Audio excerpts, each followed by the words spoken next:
नमस्कार, मैं नीरज चौक पल पल में आपका एक बार फिर से स्वागत करती हूँ। कोविड-19 के चलते जैसे कि देश में आंकड़े बढ़ते जा रहे हैं, लगभग 3 दिन में 1 लाख केस आ रहे हैं। तो आज कोविड-19 के ऊपर ही हम स्टूडियो में चर्चा करेंगे। हमारे साथ हमारे स्टूडियो में जुड़े हैं पल पल के प्रधान संपादक मिस्टर सुरेंद्र भाटिया जी। नमस्कार सर। नमस्कार जी। तो सर, जैसा कि देश भर में आंकड़े लगभग बढ़ते जा रहे हैं, 3 दिन में लगभग 1 लाख आंकड़े आ गए हैं, तो ये आंकड़े आपके अनुसार क्या कहना है इन आंकड़ों पे? ऐसा है, कोरोना वायरस के जो आंकड़े जिस ढंग से देश में बढ़ रहे हैं, एक खतरे की घंटी है हम सभी भारतीयों के लिए। जहां पहले 1 लाख जो भारत में कोरोना वायरस के जो मामले आए थे वो लगभग 38 दिन में आए थे। अब पिछले जो 8 लाख से 9 लाख की और जो आंकड़े आए हैं वो 3 दिन में 1 लाख मामले पूरे भारत में आए हैं। और इस समय भारत बड़ी तेज गति से विश्व में कोरोना वायरस के आंकड़ों के मामले में ऊपर जा रहा है। अभी भी अमेरिका, ब्राजील के बाद भारत में सबसे ज्यादा कोरोना वायरस के मरीज 9,07,000 से अधिक हो चुके हैं। 23,000 से ज्यादा मौतें हो चुकी हैं। हालांकि अमेरिका अभी भी 34 लाख के लगभग अमेरिका में जो हैं वो कोरोना वायरस के मरीज हैं। वहीं ब्राजील में 18 लाख हैं।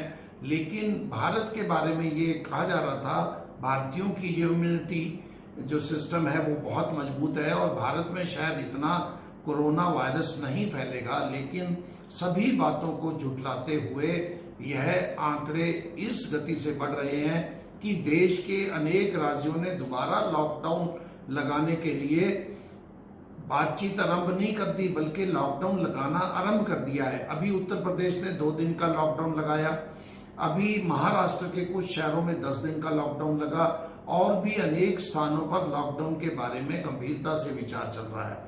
इधर से हमारे देश के लोग जो हैं वो बिना मास्क के बाजारों में जा रहे हैं और इसके साथ साथ जो लोग हैं वो समारोह में जा रहे हैं। सोशल डिस्टेंसिंग का कोई भी पालन नहीं किया जा रहा। हम अगर अपने हरियाणा की बात लें तो हरियाणा में 21,900 के लगभग मामले आ चुके हैं।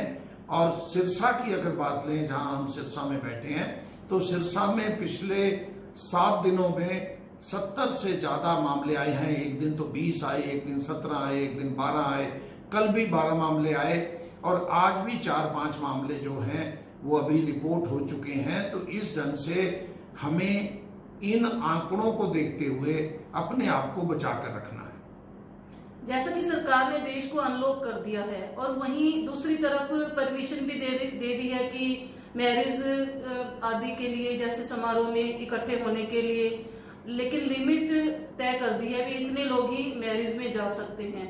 और लोग वहां जाते हैं और सोशल डिस्टेंस की पालना नहीं करते हैं, मास्क यूज नहीं करते हैं।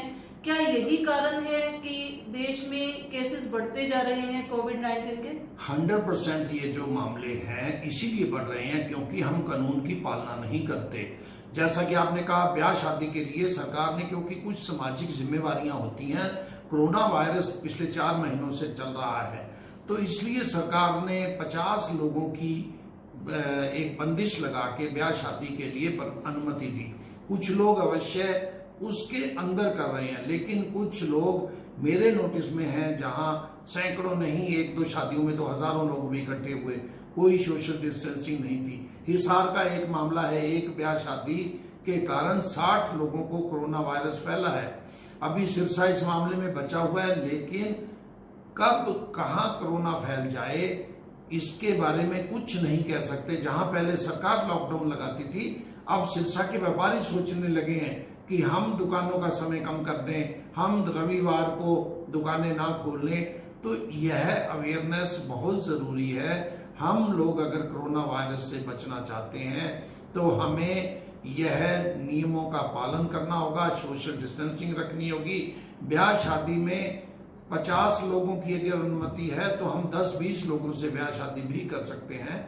सामाजिक जो मजबूरियां हैं वो हमें पूरी करनी पड़ेंगी, लेकिन नियम कानून से अब मास्क लगा के कौन ब्याह शादी पे मास्क लगा के जाएगा? सरकार ने कहा है भी सभी लोग मास्क लगा के जाएंगे, तो लोगों की मन में एक बात है भी ब्याह शादी पे जाना है तो खाना खाना है, कोई जरूरी नहीं है।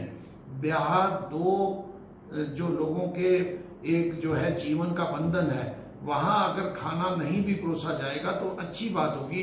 हमें शायद भविष्य में यह भी सोचना पड़े भी हम ब्याह शादी पे खाना ना परोसें, केवल ब्याह शादी का जो एक सामाजिक दायित्व है उसको पूरा करें। लोग जैसे बाजार वगैरह में जा रहे हैं, जो भी जरूरी काम है वो करने के लिए जाते हैं, लेकिन सोशल डिस्टेंस की पालना नहीं कर रहे हैं। क्या अगर वो घर पर रहें तो वो सुरक्षित रहेंगे?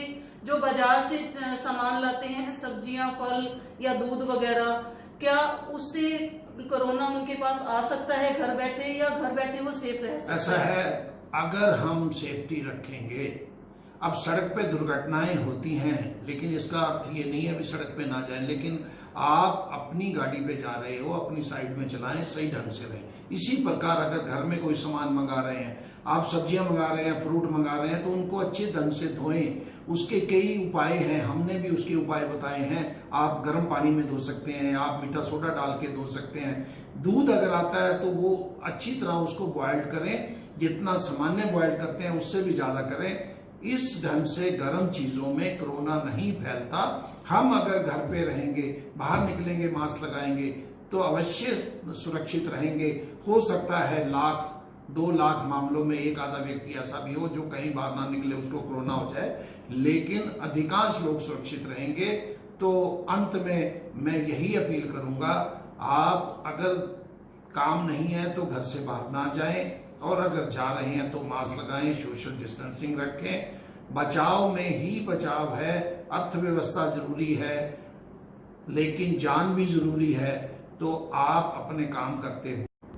धन्यवाद सर, आपने हमारे दर्शकों को बहुत अच्छी जानकारी दी। तो सोशल डिस्टेंस की पालना करें, जितना हो सके घर पर रहें। कोई बहुत जरूरी काम है तो घर से बाहर निकलें, और घर से बाहर निकलना है तो मास्क लगाकर रखें। घर पर आके 20 सेकंड तक साबुन से अच्छी तरह हाथ धोएं, हाथों को दिन में बार बार सैनिटाइज करते रहें, और सोशल डिस्टेंस की पालना करें। Stay home, stay healthy and be happy. नमस्कार। नमस्कार।